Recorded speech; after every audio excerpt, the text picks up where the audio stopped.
No dia seguinte, Dorian não saiu e passou a maior parte do dia no quarto, tomado de um grande medo de morrer e, entretanto, indiferente à vida. O receio de ser vigiado, perseguido, cercado, começava a dominá-lo. Tremia quando uma corrente de ar agitava a tapeçaria. As folhas secas que o vento atirava contra os vitrais embutidos em chumbo lembravam-lhe resoluções dissipadas, despertavam-lhe saudades ardentes. Quando fechava os olhos, revia a figura do marinheiro, espionando-o através da vidraça, e o horror parecia ter, mais uma vez, apertado a mão sobre o seu coração. Talvez, porém, fosse o espírito perturbado que tivesse suscitado a vingança das trevas, pondo em frente aos seus olhos as ignóbeis formas do castigo. A vida atual era um caos, mas havia qualquer coisa de fatalmente lógica na imaginação. É a imaginação que põe o remorso na pista do pecado. É a imaginação que faz com que o crime arraste com ele as obscuras punições. No cenário comum dos fatos, os maus não são punidos nem os bons recompensados. O sucesso é dado aos fortes e o insucesso aos fracos. É tudo.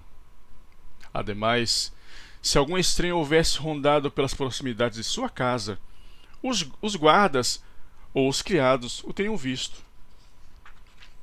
Se fossem deixados sinais de traços nos canteiros, os jardineiros teriam notado. Decididamente, era uma simples ilusão. O irmão de Sybil Vane não voltara para matá-lo. Havia partido do navio para naufragar em qualquer mar ártico. Quanto a Dorian, em todo caso, ele estava salvo. Esse homem não sabia quem ele era, nem poderia sabê-lo. Salvara-o a máscara da mocidade. Entretanto, supondo mesmo que tudo não passasse de uma ilusão, não era alarmante pensar que a consciência lhe poderia suscitar fantasmas iguais, dar-lhes formas visíveis e fazê-lo mover-se? Que existência seria a sua se, dias e noites, as sombras do seu crime o espreitassem de todos os cantos silenciosos, escarnecendo dos seus esconderijos, sibilando-lhe aos ouvidos no meio das festas, despertando-o com seus dedos gelados quando ele adormecesse? A esta ideia que lhe tomava o espírito, empalideceu e, repentinamente, teve a sensação de que o ar esfriava. Oh, que estrambótica hora de loucura, aquela em que havia exterminado seu amigo! Quão abominável a simples recordação da cena! Ainda havia, e cada vil pormenor lhe voltava à memória, com toda a indignação realçante. Fora da caverna tenebrosa do tempo, aterradora e coberta de escarlate, surgia a imagem de seu crime. Quando Lord Henry apareceu, pelas 6 horas, encontrou-o soluçando, como se o coração lhe estalasse. Somente no 3º dia arriscou-se a sair. Havia qualquer coisa no ar claro, carregado de perfumes de pinheiro naquela manhã de inverno, que de novo lhe trazia a alegria e o ardor de viver. Mas não eram exclusivamente as condições físicas e ambientais que lhe haviam causado tal mudança. A sua própria natureza se revoltava contra o excesso de angústia que tendia a deteriorar, a mutilar a perfeição de sua calma.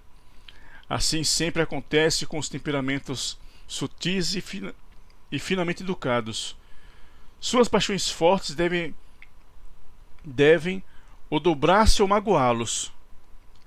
Elas matam o homem, se não se exterminam por si mesmas. Os sofrimentos medíocres e os amores ilimitados sobrevivem. Os grandes amores e as verdadeiras dores aniquilam-se pela sua própria plenitude. Dorian Gray se convencera de que fora vítima de sua imaginação tocada de terror e pensava em seus sobressaltos com compaixão e certo desprezo.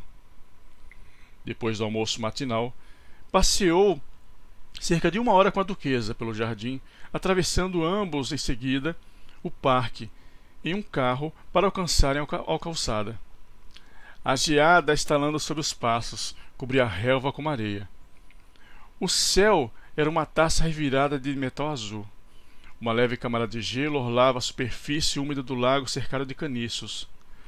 Ao canto de um bosque de pinheiros, ele percebeu Sir Geoffrey Clawson, irmão da duquesa, extraindo da espingarda 2 cartuchos descarregados.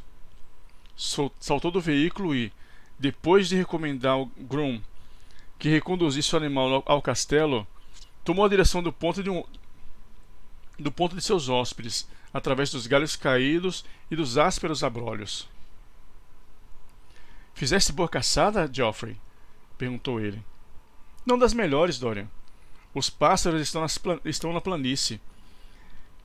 Creio que ela será melhor após o lanche, quando avançarmos pelas terras." Dorian trocou pernas ao lado do outro. O ar era vivificante e aromático. Os diversos brilhos que luziam no mato, os gritos espaçados e roucos dos batedores, as denotações agudas que se sucediam, tudo isso interessava e impregnava de um sentimento de deliciosa liberdade. Sentia-se arrebatado pela despreocupação da felicidade, pela indiferença altaneira da alegria.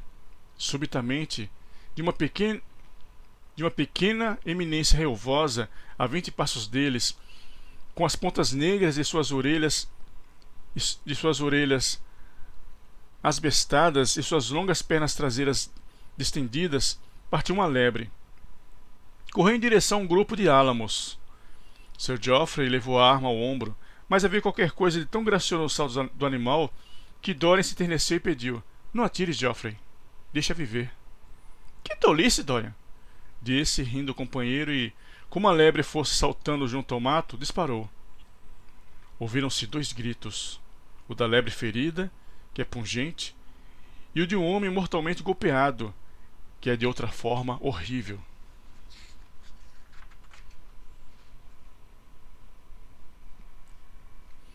"Meu Deus! Alcancei um batedor!" exclamou Sir Geoffrey. "Que besta! Essa criatura se coloca à frente das espingardas! Suspenda os tiros!" berrou ele com toda a força dos pulmões. "Um homem foi ferido." O guarda-geral chegou correndo, com um bastão em uma das mãos. "Onde, senhor?" gritou. "Onde está ele?" No mesmo instante, o fogo cessava em toda a linha. "Aqui!" respondeu furiosamente Sir Geoffrey, precipitando-se para o pequeno bosque. "Por que não conserva teus homens atrás? Estragasse-me hoje a caçada." Dorian viu-os penetrar no atalho, desviando ramadas. No fim de um instante, saíram trazendo um corpo à luz do sol. Dorian voltou-se, intimidado. Pareceu-lhe que a desgraça o seguia por toda parte. Ouviu Sir Geoffrey perguntar se o homem estava realmente morto e a afirmativa resposta do guarda. O bosque apresentou-lhe subitamente povoado de figuras vivas, e dele chegava-lhe como o ruído de uma miríade de pés e um surdo ressó de vozes. Um grande fazão de gorja dourado voejou pelas samares acima deles. Passados alguns minutos que lhe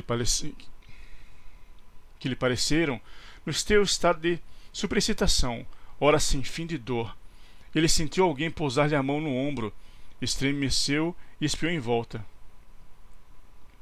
"Dorian", disse-lhe Lord Henry, "devo anunciar-te que a caçada por hoje está terminada.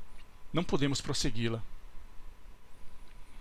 "Eu desejaria que fosse suspensa para sempre, Henry", acrescentou Dorian amargamente. "Isto é odioso e cruel. Este homem, por acaso, estará..." Não pôde concluir a interrogação.